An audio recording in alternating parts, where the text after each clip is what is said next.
ভগবদ গীতার প্রথম অধ্যায়ের বিষাদ যোগের 28 শ্লোক থেকে 35 নম্বর শ্লোক পর্যন্ত আজকের আলোচনার বিষয় ছিল, যেখানে এই ভগবদ গীতার প্রথম অধ্যায়টিকে যদি আমরা দেখি দুটি ভাগে ভাগ করা যায়। একটা হচ্ছে 1 নম্বর শ্লোক থেকে 27 নম্বর শ্লোক, এটা একটা মানে পরিচ্ছেদ যদি করি আমরা। দ্বিতীয় পরিচ্ছেদ হচ্ছে 28 থেকে 46, দুইটা ভাগ। তো প্রথম 1 নম্বর শ্লোক থেকে 27 নম্বর শ্লোকে আমরা কয়েকটা বিষয় পেয়েছিলাম, যেটা ছিল একটা প্রথম ছিল 1 নম্বর শ্লোক থেকে 11 নম্বর শ্লোক পর্যন্ত, যেখানে 1 থেকে 11 শ্লোকের মধ্যে যুদ্ধের প্রস্তুতি, কে কোথায় কিভাবে দাঁড়িয়েছেন, কিভাবে যুদ্ধের জন্য প্রস্তুত হয়েছেন সেই সম্বন্ধে বর্ণনা রয়েছে। দ্বিতীয়ত ছিল 12 নম্বর শ্লোক থেকে 20 নম্বর শ্লোক পর্যন্ত, যেখানে পাণ্ডবদের জয়ের সূচক কিছু লক্ষণ বর্ণনা করা হয়েছিল। আর অন্তিম যেটা বিষয় ছিল ভক্তবৎসল ভগবান শ্রীকৃষ্ণ, যে ভগবান অচ্যুত নামে তাকে সম্বোধন করেছিলেন অর্জুন, যে তিনি ভগবান হয়েও একজন ভৃত্যের মতো অভিলাষ পূর্ণ করার জন্য দুই সেনা দলের মাঝখানে তার রথকে নিয়ে যেতে বললেন অর্জুন। সেনায়র উভয়ের মধ্যে রথম স্থাপয়াম্যাচ্চ, এ অচ্যুত, দুই সেনা দলের মাঝখানে আমার রথটি নিয়ে গিয়ে স্থাপন করুন। যাবদেতান নিরীক্ষ্য অহম যদ্ধু কামান অবস্থিতা, যতক্ষণ পর্যন্ত আমি সবাইকে দেখে না নিতে পারি যে ধার্তরাষ্ট্রস্য দুর্বুদ্ধে যুদ্ধে প্রিয় চিকিৎসা। ধৃতরাষ্ট্রের দুর্বুদ্ধি সম্পন্ন ব্যক্তিদেরকে, ধৃতরাষ্ট্রের দুর্বুদ্ধি সম্পন্ন পুত্রদেরকে সন্তুষ্ট করার জন্য কারা কারা এখানে এসেছে। তাই দুই সেনা দলের মাঝখানে রথটি স্থাপন। আর ভগবানও হচ্ছেন মানে সুচতুর, সেই চতুরাই করে ভগবান শ্রীকৃষ্ণ কি করলেন, অর্জুন যখনই বললেন যে দুই সেনা দলের মাঝখানে রথটি স্থাপন করুন, ভগবানও কি করলেন, রথ হাঁকিয়ে হাঁকিয়ে হাঁকিয়ে হাঁকিয়ে একদম সামনে যেখানে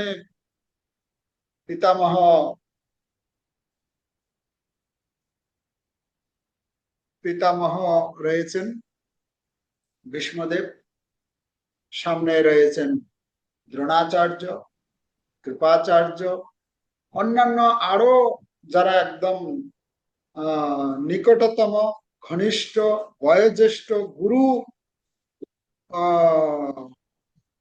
গুরু পদে স্থানীয় যারা, তাদের সামনে গিয়ে ভগবান রথটি স্থাপন করলেন।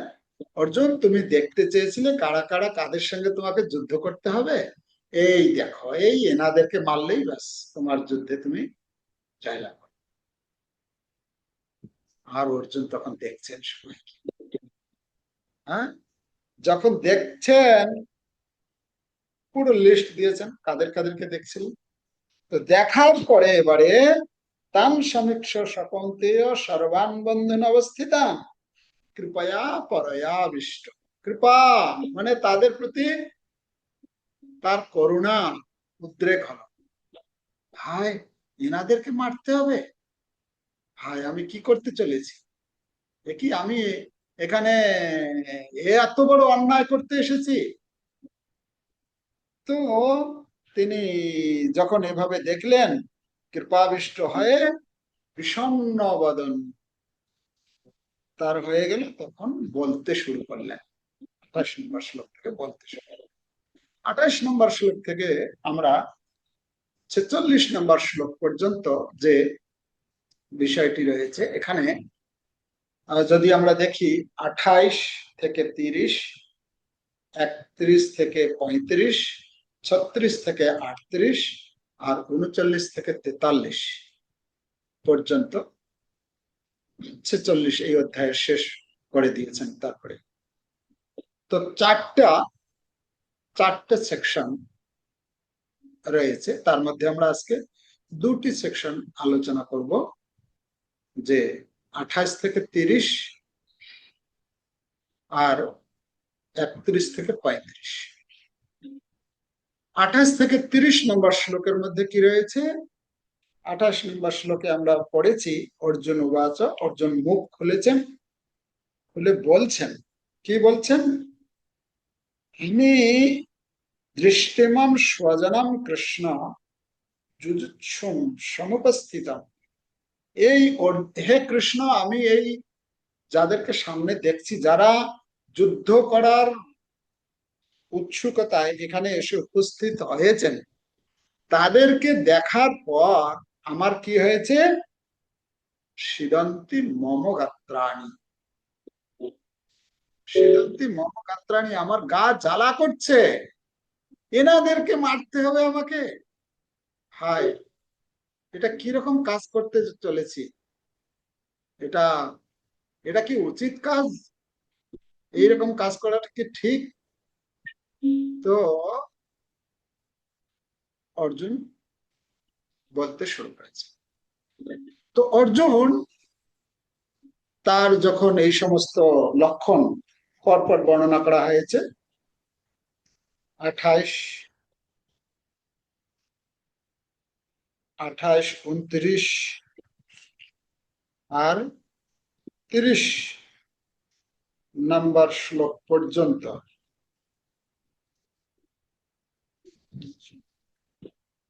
28 আর 29 এই দুটি শ্লোকে আমরা দেখতে পাচ্ছি, সিদন্তি মম গাত্রাণি মুখম চ পরিশুষ্যতি, আর ব্যভূতস্য শরীরে মে রোমহর্ষস্য জায়তে, গান্ডীবম সংসতে হস্তাৎ তচ্চৈব পরিতাই। বর্ণনা করা হচ্ছে যে অর্জুনের কিছু কি হয়েছে। 28, 29 নম্বর শ্লোকে তার শরীরের কিছু সিমটম, কিছু লক্ষণ প্রকাশ করেছে। কি কি লক্ষণ প্রকাশ করেছেন? 9টা লক্ষণ প্রকাশ করেছে। কি হয়েছে? প্রথমত, কোন অঙ্গ তার কি লক্ষণ? প্রথম বলছেন কি, আমার অঙ্গ প্রত্যঙ্গ গুলো অবশ হয়ে যাচ্ছে। মুখম চ পরিশুষ্যতি, মানে মুখ শুকিয়ে যাচ্ছে। সমস্ত দেহে কি হচ্ছে না, কম্পন হচ্ছে আর রোমাঞ্চিত হয়ে যাচ্ছে, লোম খাড়া হয়ে যাচ্ছে। হ্যাঁ, আর কেশ, মানে লোম খাড়া হচ্ছে, আর হাত থেকে হাত গান্ডিবম সংসতে হস্তাৎ, মানে হাত থেকে গান্ডীব ধনুষ খসে পড়ছে। আর কি হচ্ছে? আর ত্বক, মানে চামড়া কি হচ্ছে, জ্বলে যাচ্ছে। তপ চৈব পরিদায় হাতে, মানে দহন করছে। আর পা, আর আমি আর দাঁড়িয়ে থাকতে পারছি না। ঠিক আছে, আমি আর স্থির হয়ে দাঁড়িয়ে থাকতে পারছি না, এরকম অবশ হয়ে যাচ্ছে। আর 8 নম্বরে বলছেন কি, হৃদয় দ্রৌবল্যের কারণে আত্মবিস্মৃতি, অর্থাৎ মন পুরো বিভ্রান্ত হয়ে যাচ্ছে। মানে মন এত চঞ্চল হচ্ছে, আর স্থির থাকতে পারছি না। তো চতুর্দিকে আমি কি দেখতে পাচ্ছি? চতুর্দিকে আমি অমঙ্গল দেখতে পাচ্ছি। 30 নম্বর শ্লোকে বলছেন, না চ শক্নম অবস্থাতুম ভ্রমতিব চমে মনঃ, ভ্রমতিব, ভ্রমতিব চমে মনঃ, ভ্রমতি ইব, মানে সবকিছু যেন ভুলে যাচ্ছি, এলোমেলো হয়ে যাচ্ছে, মনের আর কিছু বুঝতে পারছি না।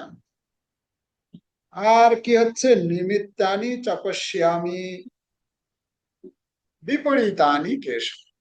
হে কেশব, আমি বিপরীত দেখছি, সবকিছু যেন অমঙ্গল সূচক লক্ষণ আমার সামনে ঘুরে বেড়াচ্ছে।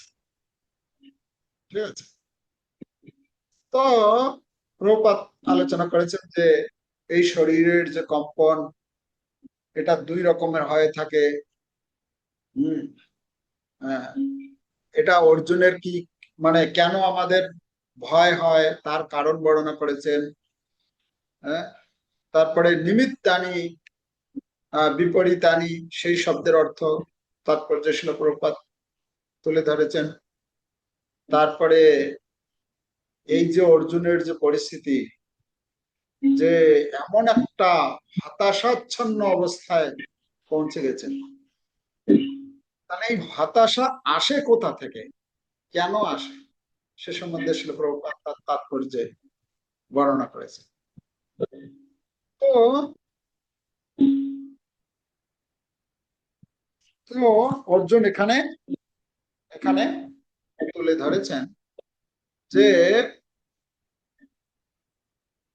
আহ তার যুদ্ধ যে তিনি করবেন না, যুদ্ধ করা যে উচিত নয়, তার জন্য কয়েকটি কারণ এখানে তুলে ধরেছেন। কি কি কারণ তুলে ধরেছেন? চারটে কারণ এই অধ্যায়ে আছে। আমরা প্রথমেই আলোচনা করেছিলাম এই অধ্যায় যখন আমরা শুরু করেছিলাম। আজকে আরেকবার রিপিট করে নেওয়া যাক। প্রথম কারণ ছিল কি? প্রথম কারণ কি ছিল, কার মনে আছে? অর্জুন যে যুদ্ধ করবেন না, যুদ্ধ না করার জন্য কিছু কারণ তুলে ধরেছে। এটা ছিল প্রথম কারণ, হচ্ছে এই 28 নম্বর শ্লোক থেকে 28, 29, 30 তার শরীরের লক্ষণ বর্ণনা করার পরে তার যে করুণা, দয়া, সেই কারণ তিনি এখানে বর্ণনা করছেন। যে দয়া, তার প্রতি দয়া, কৃপয়া পরয়া বৃষ্ট বিশিদন্তম ইদম বচ, মানে তাদের প্রতি দয়া এসেছে যে তাদেরকে মারতে হবে, না না, তাদেরকে মারাটা ঠিক, যেটা ভগবান শ্রীকৃষ্ণ উত্তর দেবেন দ্বিতীয় অধ্যায়ে গিয়ে। তার পরবর্তীতে হচ্ছে 31 থেকে 35 নম্বর শ্লোকে বর্ণনা করা হবে দ্বিতীয় কারণ, যেটা হচ্ছে সুখ ভোগ। বিষয়টা হচ্ছে সুখ ভোগ, 31 থেকে 35 নম্বর শ্লোক। তার পরবর্তীতে আছে 36 থেকে 38 পাপের ভয়। আর 39 থেকে 43 নম্বর শ্লোকে বর্ণনা করা হচ্ছে কুল ধর্মের, হ্যাঁ, কুল নাশ বা কুলের ঐতিহ্য নষ্ট নষ্ট হয়ে যাবে, সেই কারণ দেখিয়েছে। তো এখানে আমরা যদি দেখতে পাই, অর্জুন কি হয়েছে, অর্জুন 31 নম্বর শ্লোকে বলছেন, নচ শ্রেয়নুপশ্যামি হত্বা স্বজনা মা হবে, নকাংশে বিজয়ম কৃষ্ণ নচ রাজ্যম সুখানি। বলছেন আমি শ্রেয় দেখতে পাচ্ছি না। হম তো 1 মিনিট, একটু আপনারা যা যা আলোচনা হয়েছে এক নজর একটু লিস্ট দেখে নিন।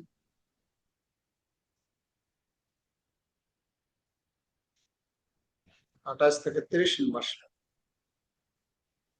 কেউ একজন পড়ো কি কি লক্ষণ গুলো। শারীরিক লক্ষণ সমূহ ভগবদ্গীতা 28 থেকে, ভগবদ্গীতা প্রথম অধ্যায় 28 থেকে 30 অধ্যায়। শরীরের অঙ্গ প্রত্যঙ্গ দুর্বল ও কাঁপতে থাকে, মুখ শুকিয়ে যায়, সমগ্র দেহে কম্পন শুরু হয়, লোম খাড়া হয়ে যায়, হাতে থাকা গান্ডিব ধনুর হাত থেকে পিছলে যেতে থাকে। ত্বকে জ্বালাপোড়া অনুভূত হয়, স্থির হয়ে দাঁড়িয়ে থাকতে পারেন না, মন সম্পূর্ণ বিভ্রান্ত হয়ে পড়ে, সর্বত্র অমঙ্গলের লক্ষণ দেখতে পান। প্রভু, ভুল ত্রুটি মার্জনা করুন। হরে কৃষ্ণ। তো এখানে বলা হচ্ছে অর্জুন সবকিছু যেন বিপরীত ফলের ইঙ্গিত এর মাধ্যমে দেখতে পাচ্ছিল। আর একজন পড়ুন।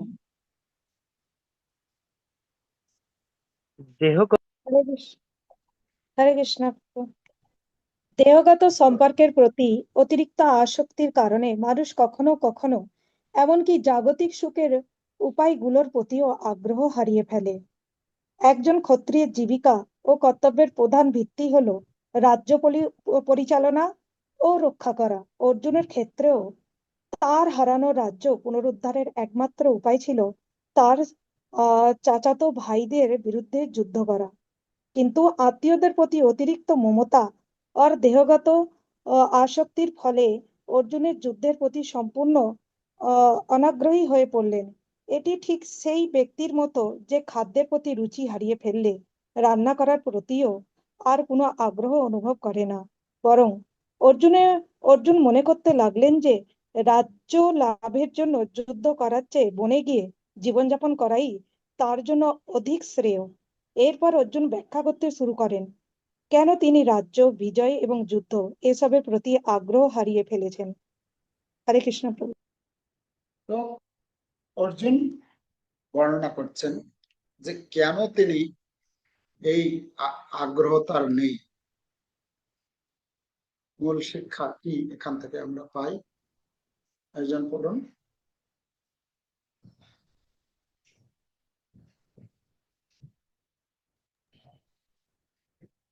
হরে কৃষ্ণ, হরে ধন্যবাদ কৃষ্ণ। প্রণাম। হরে কৃষ্ণ। পড়ুন পড়ুন। মূল শিক্ষা: দেহগত আসক্তি মানুষের বিচার শক্তিকে আচ্ছন্ন করে দেয়। অতিরিক্ত পারিবারিক মমতা মানুষকে নিজের স্বধর্ম, ক্ষত্রিয় ধর্ম পালন থেকেও বিরক্ত করতে পারে। অর্জুনের অনাগ্রহ ছিল আধ্যাত্মিক বৈরাগ্য নয়, বরং মোহ ও শোকে সৃষ্টির সাময়িক মানসিক দুর্বলতা। তাই শ্রীকৃষ্ণ পরে তাকে শিক্ষা দেন যে ব্যক্তিগত অনুভূতি নয়, ভগবানের ইচ্ছা ও নিজের কর্তব্য ধর্ম অনুসারে কর্ম করা উচিত। হরে কৃষ্ণ। তাহলে এখানে বলা হচ্ছে যে কি না,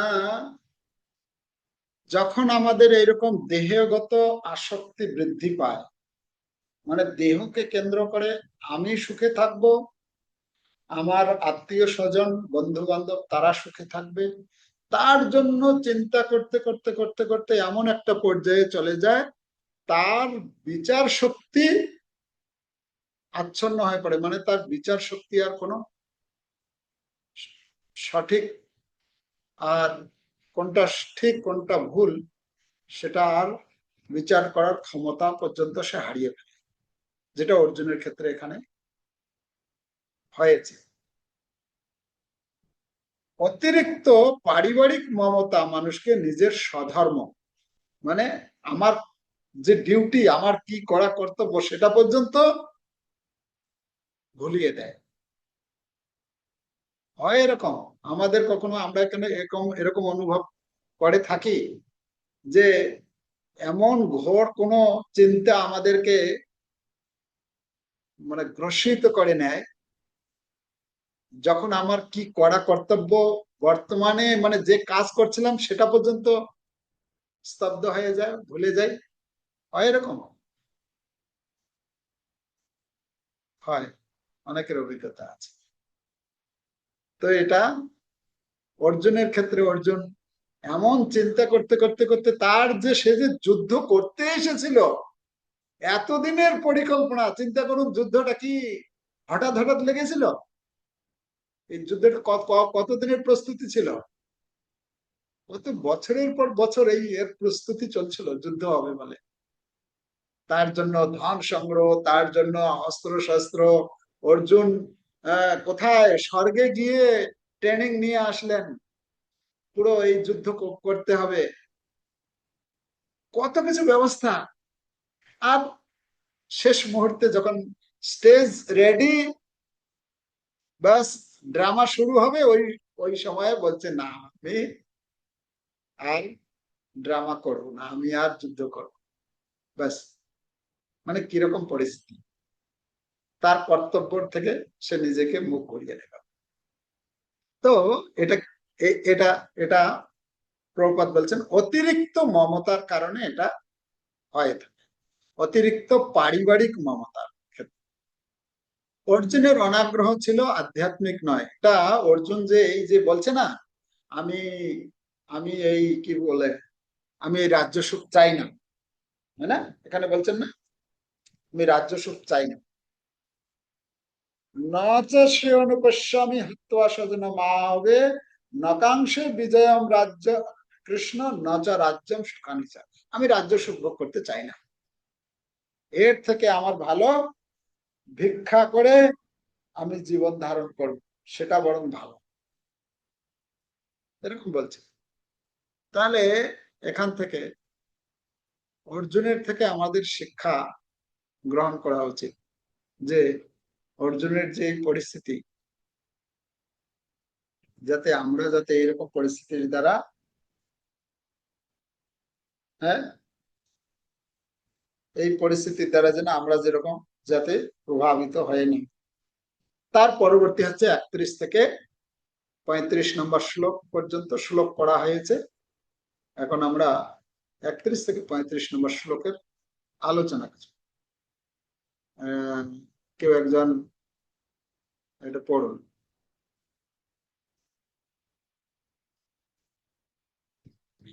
ভগবদ গীতা 1.31 থেকে 35 দ্বিতীয় কারণ। বিজয়, রাজ্য বা ভোগ্য কোনো আনন্দের সম্ভাবনা দেখতে না পাওয়া। মূল ভাব: আত্মীয় স্বজন, গুরুজন ও প্রিয়জনদের হত্যা করে অর্জিত রাজ্য, ভোগ এবং সুখ অর্জুনের কাছে অর্থহীন হয়ে পড়েছিল। তিনি উপলব্ধি করেছিলেন, বিজয় চাই না, রাজ্য চাই না, ভোগ বা সুখও চাই না, কারণ যাদের জন্য এই সবকিছু কাম্য, তারাই যদি যুদ্ধক্ষেত্রে নিহত হন, তবে সেই রাজ্য ও ভোগের আর কোনো মূল্য থাকবে না। হরে কৃষ্ণ। তাহলে অর্জুন চিন্তা করছেন যে আমার রাজ্য চাই না, আমার এই সুখ ভোগ চাই না, আর আমার বিজয়ও চাই না। কেন কেন চাই না, কেন চাও না তুমি? না, যাদের জন্য আমি এই যুদ্ধ করতে এসেছি, মানে যুদ্ধ করে রাজ সিংহাসন লাভ করব, যাদেরকে নিয়ে সুখ ভোগ করব, তারাই যদি এই যুদ্ধক্ষেত্রে মারা যায়, তাহলে কি আর আমার যুদ্ধ করে কি আর আমার আনন্দ হবে? যেমন আপনাদের অভিজ্ঞতা আছে, আপনার কোনো অনুষ্ঠান আদিতে, ধরুন দুর্গাপূজা, আমাদের বাঙালিদের দুর্গাপূজা বড় উৎসব। দুর্গাপূজার সময় ছেলে মেয়েদের কাপড় কিনে দেওয়া হয়েছে, ছোট ভাই বোনদের, আর কিনে দেওয়ার পর তাকে সেটা পরিয়ে বলা হয়েছে, তুমি এই রুমের ভেতরে, ঘরের ভেতর, বাইরে বাইরে কোথাও যাবে না। কেমন লাগবে তার কাছে? আনন্দ পাবে সে? সে কি করতে চাইবে? বেরোতে চাইবে দুর্গাপূজা থেকে। কেন বেরোতে চাইবে? সে যে না, পোশাকটা পরেছে তার খুশিটা। তার খুশি তো তার খুশি তো একটা আছে, তার থেকে সে যে পোশাকটা পরেছে সেটা তো একটা খুশি আছে, তার থেকে বড় খুশি কি? এই পোস্টারটা পরে বাড়ির লোকে দেখাবে, দেখ কেমন পড়েছে, বন্ধু বান্ধবদের দেখাবে। দেখো আমার বাবা এইরকম কিনে দিয়েছে আমার। হ্যাঁ, যতক্ষণ পর্যন্ত তার ছোট ছোট বন্ধু বান্ধবদেরকে না দেখাবে, 2-4টে বাড়ি না ঘুরবে, ততক্ষণ পর্যন্ত সে শান্তি নেই। আনন্দ পাবে না। ওই জামা কাপড়টা পরে যতটা আনন্দ পায়, তার থেকে ওই বাইরে লোককে ঘুরে ঘুরে দেখাবে, সেইটাতে তার আনন্দ। তো যদি দেখার লোক না থাকলো তাহলে আর সেই করে কি হবে? জামাটা পরে আর লাভটা কি হবে? আমি জামাটা পরলাম আর রুমের ভেতরেই থাকলাম, তাহলে লাভটা কি হলো? মানে আমি যে সুখ ভোগ করছি, আমি যে আনন্দ পাচ্ছি, সেটা যদি কাউকে না দেখালাম তাহলে আর সেটাতে আনন্দ পাওয়া। অর্জুন চিন্তা করছে আমি ঠিক আছে, আমি রাজা, রাজ সিংহাসন পেয়ে গেলাম, রাজ্য সুখ সবকিছু পাওয়া গেল, সবকিছু হয়ে গেল, কিন্তু দেখার লোক কেউ নেই, মানে এরা সবাই মারা যাবে, তাহলে কি হবে? সেই সুখের কোনো মূল্য আছে? সেই সুখটা অর্থহীন সুখ। তাই জন্য অর্জুন কি বলছেন, আমার আমার এই এই সুখ চাই না, বরং কি এতন্ন হন্তম ইচ্ছামি গ্রণতপি মধুসূদন। হে মধুসূদন, এর থেকে ভালো হবে কি আমি মরে যাই। ঠিক আছে, আমি এদেরকে মারতে চাই না। অপি ত্রৈলোক্য রাজস্য হেত কিম না মহীকৃতে নিহত্য ধাতরাষ্ট্র না কাপ্রীতি। কাপ্রীতি, এখানে সুখ কোথায়? হে জনার্দন, এখানে কোথায় সুখ? তো অর্জুন সে যুদ্ধ করতে যে চাইছে না, তার কারণ তুলে ধরেছে। একজন পড়ুন 31-32 পরপর শ্লোক, মূল একটা দুটো পয়েন্ট।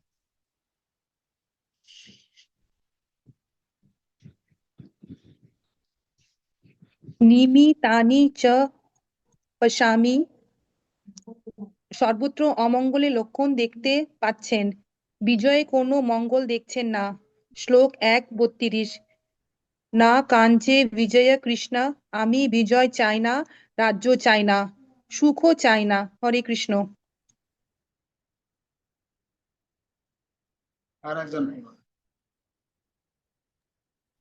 যাদের জন্য রাজ্য, ভোগ, সুখ কাম্য, সেই আচার্য, পিতা, পুত্র, পিতামহ, মাতুল, শ্বশুর, পৌত্র, শ্যালক, অন্যান্য আত্মীয় আজ যুদ্ধক্ষেত্রে জীবন বিসর্জন দিতেও প্রস্তুত। শ্লোক 1.35। তিন জগতের রাজ্য পেলেও আমি তাদের হত্যা করতে চাই না। পৃথিবীর রাজ্যের জন্য তো প্রশ্নই ওঠে না। হরে কৃষ্ণ। তাহলে পৃথিবী রাজ্যের কি কথা?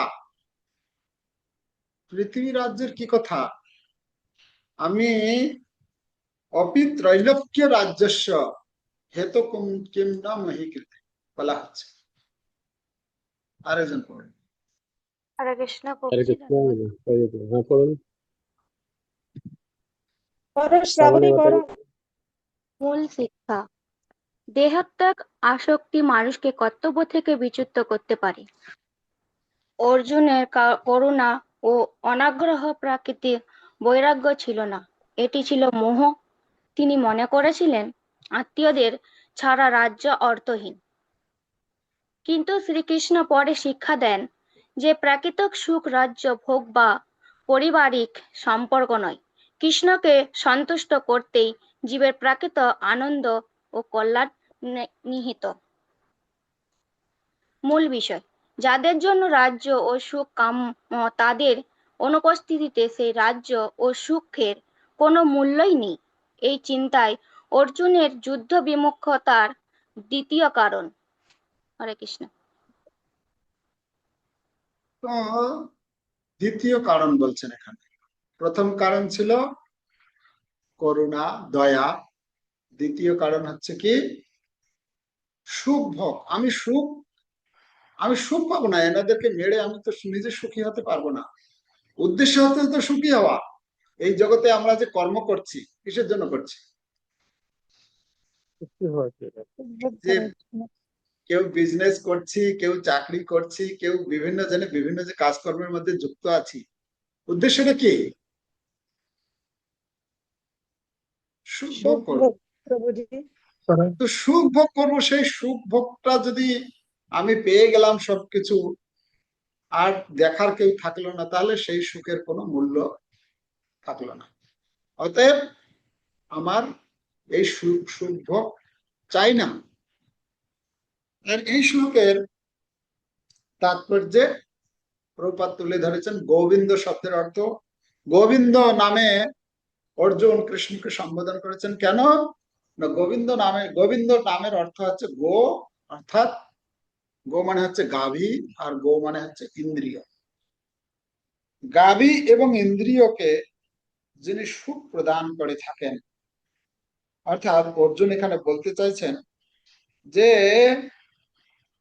আমার যে ইন্দ্রিয়গুলো যে অবসায় যাচ্ছে, জ্বালা করছে, মানে সুখ পাচ্ছে না, হে গোবিন্দ আপনি তো ইন্দ্রিয়ের সুখ বিধান করে থাকেন, তা আমার ইন্দ্রিয়কে আপনি সুখের বিধান করুন। আপনি, আপনার মধ্যে সে ক্ষমতা রয়েছে। গোবিন্দ নামে সম্বোধন করেছেন। গোবিন্দ হলেন যিনি সকল জীবের ইন্দ্রিয় ও হৃদয়ের অভিপ্রায় সম্পূর্ণরূপে জানেন এবং তাদের তৃপ্তি দান করেন। তাৎপর্য লিখেছেন যে আত্মীয়দের ছাড়া ঐশ্বর্যের কোনো মূল্য নেই। সাধারণ মানুষ সাধারণত নিজের ধন সম্পদ, ঐশ্বর্য ও সাফল্য আত্মীয় স্বজনদের সঙ্গে ভাগ করে নিতে চায়, কিন্তু অর্জুন ভাবছিলেন যদি আমার সকল আত্মীয় স্বজনই নিহত হন, তবে এই রাজ্য, ঐশ্বর্য ও বিজয় আমি কার সঙ্গে উপভোগ করব? তো রাজ্য পাওয়ার যে উদ্দেশ্য, যে সুখ ভোগ করবো আত্মীয় স্বজন, বন্ধু বান্ধব সকলকে নিয়ে, তারাই যদি না থাকে, তাহলে আমি এই ঐশ্বর্য পেলাম, রাজ্য পেলাম, বিজয় লাভ করলাম, তাহলে কাদেরকে নিয়ে আমি এই সুখ উপভোগ করব? এই কারণেই তার কাছে বিজয় অর্থহীন বলে মনে হচ্ছে। অর্জুন তাই চাইছিলেন না। আর একটি নামে সম্বোধন করা হয়েছে এই শ্লোকে, জনার্দন। জনার্দন শব্দের অর্থ একজন পড়ুন। হরে হরে কৃষ্ণ। কৃষ্ণ।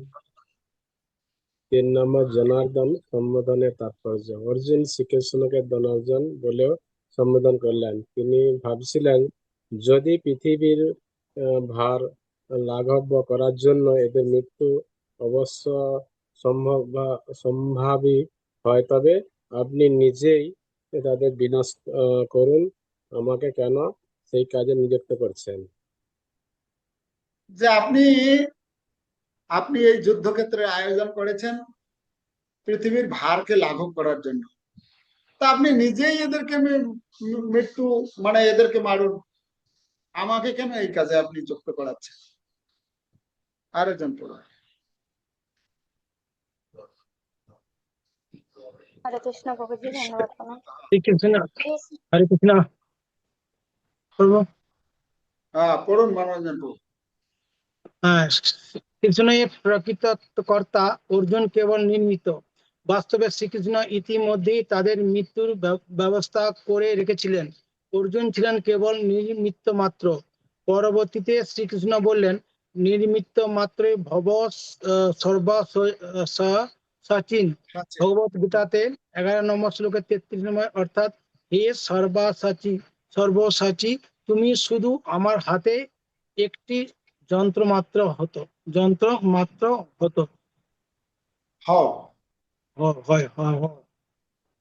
তো এখানে অর্জুন হচ্ছেন কি নিমিত্ত মাত্র। অর্জুন যে বলছেন না, তুমি কি বলে, হে জনার্দন আপনি মারুন, আমাকে কেন বলছেন? তো এখানে প্রভুপাদ বলছেন প্রকৃতপক্ষে ভগবানই সব মেরে রেখেছেন। কেন ভগবান সেটা বলেছেন এর পরবর্তীতে, যে আমি এদেরকে সবাইকে পূর্বেই মেরে ফেলেছি, তুমি ওই মরা মানুষগুলোকেই মারো। কেন না, তুমি তার কৃতিত্বটাকে তোমাকে আমি দিতে চাই। হে সব্যসাচী, তুমি নিমিত্ত মাত্র হয়ে শুধুমাত্র যুদ্ধ করো। ঠিক আছে। আর একটা পয়েন্ট শিল প্রভুপাদ এই শ্লোকের তাৎপর্য শেষের দিকে বলেছেন। ভাইজান পড়ুন।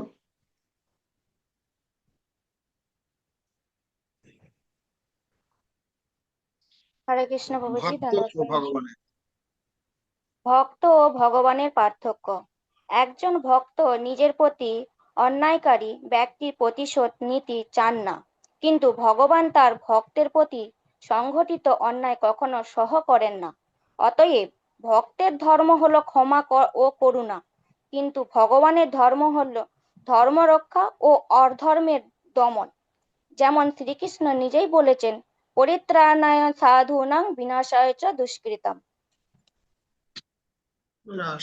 দুষ্কৃতম। তাহলে এখানে বর্ণনা করা হচ্ছে যে ভক্ত আর ভগবান এই দুইজন। তাৎপর্যের শেষে 3 লাইন, সবাই নিজের নিজের বই দেখুন, যে এখানে বর্ণনা করা হচ্ছে ভগবানের ভগবানের ভক্তকে যে আঘাত দেয়, ভগবান কখনোই তাকে সহ্য করেন না। ভগবানের শ্রীচরণে কোনো অপরাধ করলে ভগবান তা ক্ষমা করতে পারেন, কিন্তু তার ভক্তের প্রতি অন্যায় ভগবান ক্ষমা করেন না। তাই অর্জুন যদিও সেই দুর্বৃত্তদের ক্ষমা করতে চেয়েছিলেন, তবুও ভগবান তাদের বিনাশ করা থেকে নিরস্ত হননি। মানে ভক্ত কি করে, ভক্ত যেহেতু করুণা পরায়ণ দয়ালু হয়, তো ভক্ত কি করে অনেক সময় ক্ষমা করে দেয়। ভগবান কেন, ভক্তের কেউ শত্রু নেই। ভক্ত তার শত্রুকে পর্যন্ত ক্ষমা করে দেন। এখানে তো তাই করছেন না, যারা যুদ্ধ করতে এসেছেন তারা কি, তারা তো শত্রু ছিলেন, কিন্তু অর্জুন কি করতে চেয়েছেন, না না না না, এনাদের সঙ্গে যুদ্ধ করবো না, এনাদেরকে মারবো। আরে তুমি ক্ষমা করে দিচ্ছেন। এত যে দুর্যোধন, এই শকুনি মামা বা এই কর্ণ ইত্যাদি কত ভাবে ছল কপট করে পাণ্ডবদেরকে দুঃখের মধ্যে ঠেলে দিয়েছে, কত দুঃখ দিয়েছে। যদি আমরা পাণ্ডবের জীবনী দেখতে পাই, কত দুঃখ পেয়েছেন তারা, কিন্তু এত দুঃখ পাওয়ার পরেও অর্জুন আজকে কি বলছেন, না না না, এদেরকে মারা যাবে না, এদেরকে মেরে কোনো লাভ নেই। তো ভক্ত ক্ষমা করে দিলেন, কিন্তু এখানে প্রভুপাদ বলছেন ভগবান ক্ষমা করেন না। যদি ভগবানের কোনো ভক্তের চরণে কেউ অপরাধ করে, ভক্ত ক্ষমা করে দিতে পারে, পান সেই সেই সেই যে দুঃখ প্রদানকারী ব্যক্তিকে কখনো ক্ষমা করেন না। তাহলে আমাদেরকে কতটা সাবধান হতে হবে, কোনো ভক্তের চরণে যেন, যদি আমরা ভগবানের চরণে অপরাধ করি, তাহলে পরে ভগবানের নাম করলে ভগবান ক্ষমা করে দেন। বলছেন না, আমরা হরিস্থানে অপরাধে তারে হরি নাম, তোমার স্থানে অপরাধে নাহি ক এরান। বলছেন হরির চরণে মানে ভগবানের চরণে যদি কেউ অপরাধ করেন, তাহলে কি করতে হয়, অপরাধ থেকে মুক্ত হওয়ার জন্য হরির নাম করলে ভগবান ক্ষমা করে দেন। কিন্তু কেউ যদি তোমার স্থানে মানে ভগবানের ভক্তের চরণে যদি কেউ অপরাধ করে, নাহি কয় এড়ান, মানে সে এড়াতে পারবে না, তাকে তাই দুঃখ কষ্ট। পবিত্র নয় সাধনায় বলছেন। তো এখানে এই জন্য বলছেন যে ভক্তের চরণে যখন অপরাধ হয়, ভগবান তাকে ক্ষমা করেন না। এরকম ঘটনা আমরা দেখতে পাই শ্রীমৎ ভাগবতমে রয়েছে। দুর্বাসা মুনি এবং অম্বরীশ মহারাজ। অম্বরীশ মহারাজ ভগবানের মহান ভক্ত, তিনি একাদশী ব্রত পালন করছিলেন, নির্জলা নিরঙ্গ উপবাস করেছেন। একাদশীর পরের দিন সকাল সকাল পৌঁছে গেছেন তার রাজপ্রাসাদে কে, আমাদের দুর্বাসা মুনি। দুর্বাসা মুনি যখন সেখানে পৌঁছে গেছেন তার শিষ্যদেরকে নিয়ে, আর এদিকে তিনি গিয়ে বলেছেন ঠিক আছে আমি আর নদীতে স্নান করে আসছি, যমুনা নদী স্নান করে আসবেন। আর এদিকে স্নান করতে গিয়ে মানে স্নান করে ফিরে আসতে আসতে এদিকে কি হয়ে গেছে, আমাদের এই একাদশী ব্রত ভঙ্গ করার জন্য একটা সময়সীমা থাকে, থাকে না? এতটা থেকে এতটা, 5টা 20 থেকে 8টা 50 এরকম একটা কিছু সময় থাকে। তো এইদিকে সময় চলে যাচ্ছে। কেন? ব্রত করলে ব্রতের ভঙ্গ করাটাও একটা, ব্রতটা ভঙ্গ করারও একটা নিয়ম আছে, ওই সময়ের মধ্যে ব্রতটা ভঙ্গ করতে। তো এদিকে সময় পার হয়ে যাচ্ছে, আর এখন মণিবার এসেছেন, তো তো তাকে মানে তাকে ভোজন না করিয়ে নিজে ব্রতটা ভঙ্গ করাটা উচিত নয়। এটা কি করা হবে তাহলে? তখন অম্বরীশ মহারাজের রাজপ্রাসাদে মানে যারা মুনি ঋষিগণ ছিলেন, সাধু সন্তগণ, তাদেরকে বিচারটা দিয়েছেন যে এই ক্ষেত্রে এখন এই পরিস্থিতিতে কি করা যায়। তখন তারা বললেন যে আপনি, তারা একটা বিধান দিলেন, বিভিন্ন শাস্ত্র মন্থন করে, যে আপনি যেহেতু উপবাস করেছিলেন, নিরঙ্গ উপবাস, আপনি এক কাজ করুন, আপনি জল পান করা, একটু জল পান করার মাধ্যমে এই ব্রতকে ভঙ্গ করেন। কেন? যেহেতু আপনি যেহেতু আপনি যেহেতু আপনি নিরঙ্গ উপবাস মানে নির্জলা করেছেন, তো জল পান করলে সেই একাদশী ব্রতটা ভঙ্গ হয়ে যাবে। কিন্তু জল পান করাটা ওটা এক ধরনের খাওয়ারও বলা চলে, আবার না খাওয়াও বলা যায়, মানে ওটা খাওয়াও নয়। তো মুনি ঋষিগণ এই সিদ্ধান্ত দিলেন তাকে। তো মুনি ঋষিদের আদেশ অনুসারে তিনি কি করলেন, 1 গণ্ডূষ জল পান করার মাধ্যমে সেই ব্রতটাকে ভঙ্গ করলেন। তো যখন এদিকে সেই দুর্বাসা মুনি যখন খবর পেয়েছেন যে এরকম সেই অম্বরীশ রাজা কি করেছেন, তার ব্রত ভঙ্গ করেছেন জল পান করার মাধ্যমে। আর সেখান থেকেই দুর্বাসা মুনি কিসে ফেমাস, মানে চাপ দিতে। ব্রত এত, মানে একটুখানি যদি এদিক ওদিক হয়ে যায় ব্যাস তার সর্বনাশ করে। যখন এই দুর্বাসা মুনি শুনতে পেরেছেন যে এই রাজা জল পান করে মানে সাধু সেবা না করে কি করেছেন, ব্রত ভঙ্গ করেছেন, তিনি রেগে গেছেন। হ্যাঁ, এরকম অপমান, মানে তিনি নিজে অপমানিত বোধ করলেন। এরকম সাধু সন্তদেরকে অপমান, এরকম রাজা এত মানে ঘমন্ড, মানে এত সে অহংকারী হয়ে গেছে, ইত্যাদি ইত্যাদি। বাস 2-4 শব্দ বলার পরে এই রাজাকে মৃত্যুদণ্ড দিতে হবে।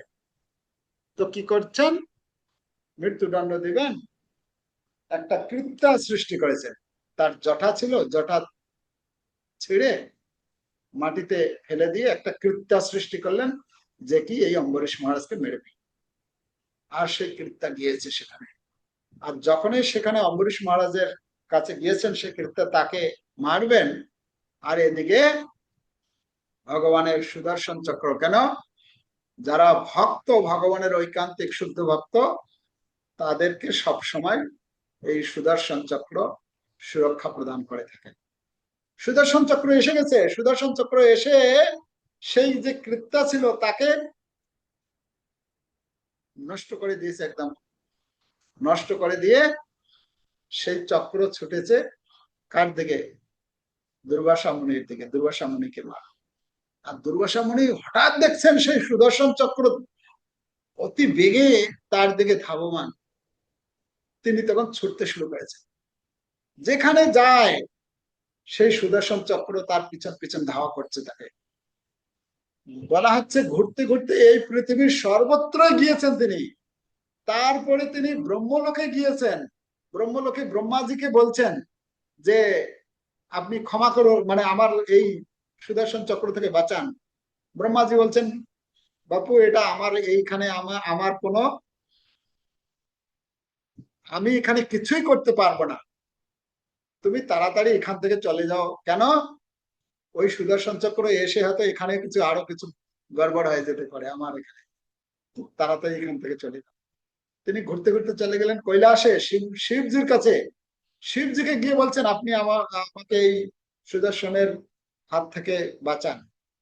শিবজি বলছেন, দূর থেকে প্রণাম করে, সুদর্শন চক্রকে প্রণাম করে বললে, এতে আমার কোনো হাত নেই।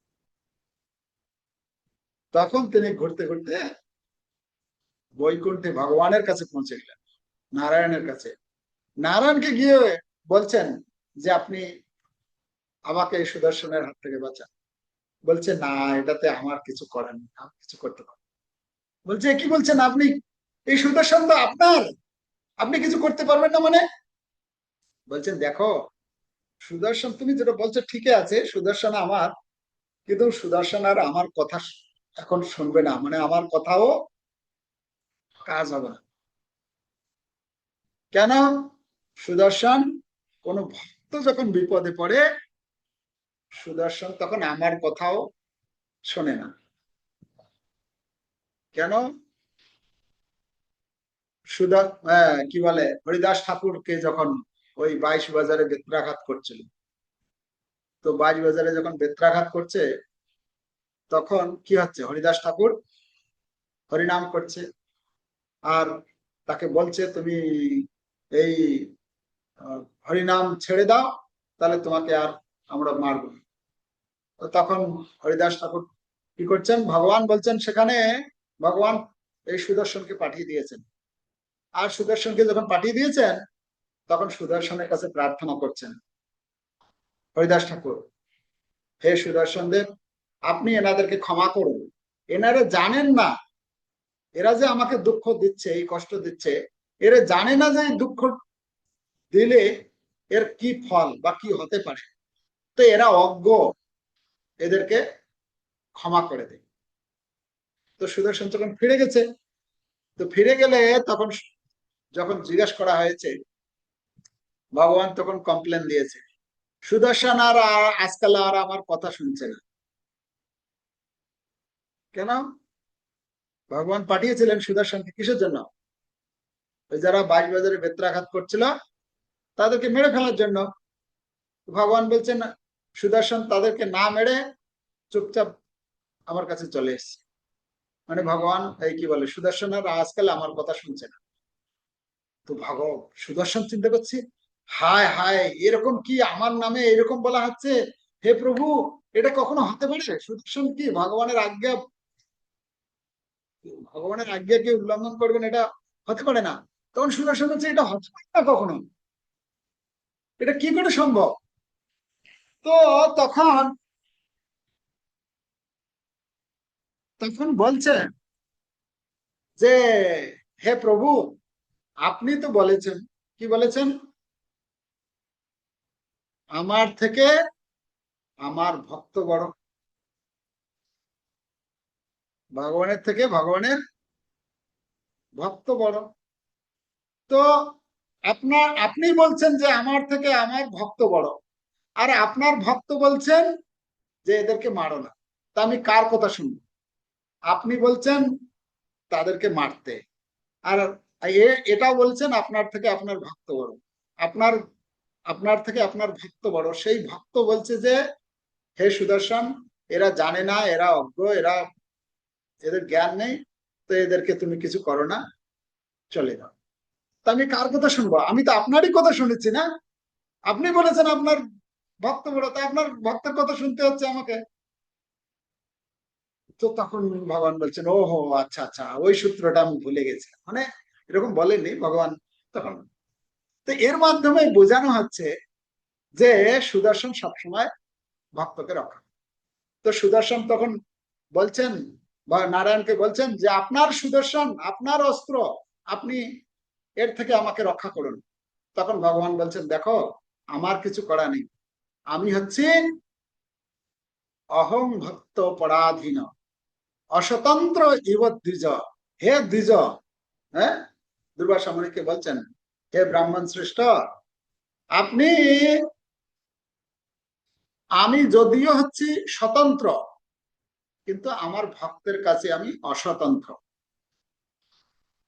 অহং ভক্ত পরাধীন, আমার ভক্তের কাছে আমি পরাধীন, আমি সেখানে স্বাধীন নই। তো আমার ভক্ত যখন কিছু করে সেখানে আমি কিছু করতে পারি না।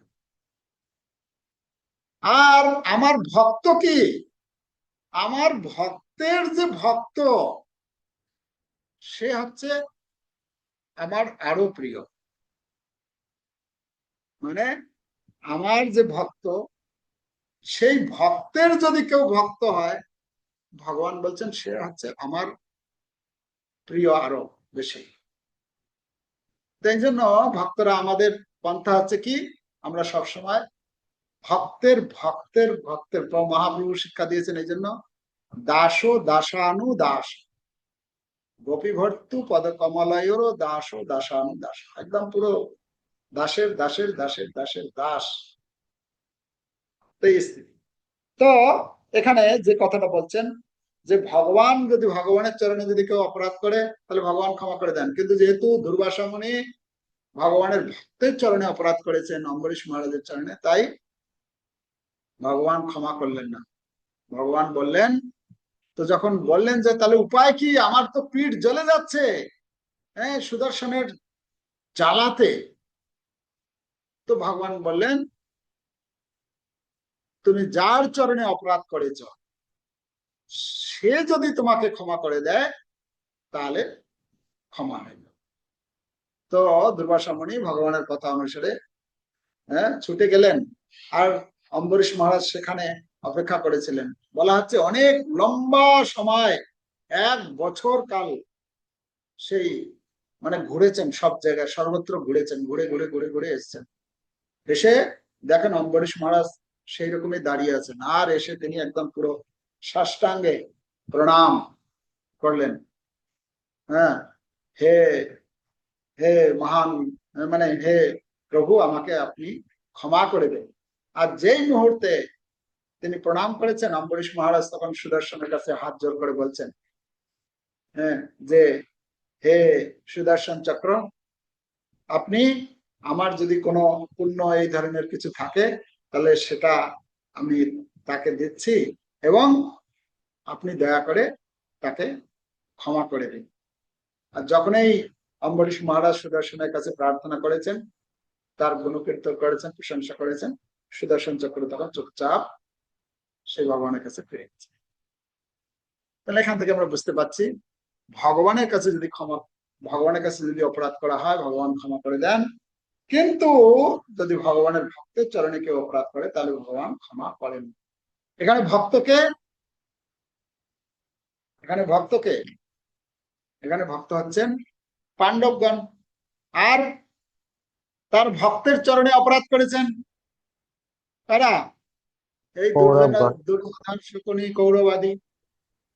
তো অর্জুন ভক্ত চাইছেন যে এদের ক্ষমা করে দেওয়া, এদেরকে মারার দরকার নেই, কিন্তু ভগবান ছাড়ছেন যে না, কৌরবের মানে এই যে যারা আমার ভক্তকে কষ্ট দিয়েছে এদেরকে আমি ছাড়বো না, এদেরকে মেরে তারপর কুরুক্ষেত্রের যুদ্ধ সমাপ্ত করেই আমি ছাড়ব, বিশ্রাম দেব। তো এখানে এর মাধ্যমে এটা বোঝানো হচ্ছে আমাদেরও সাবধান বাণী, আমরাও যেন সেই সাবধানতা অবলম্বন করি, আমরাও যেন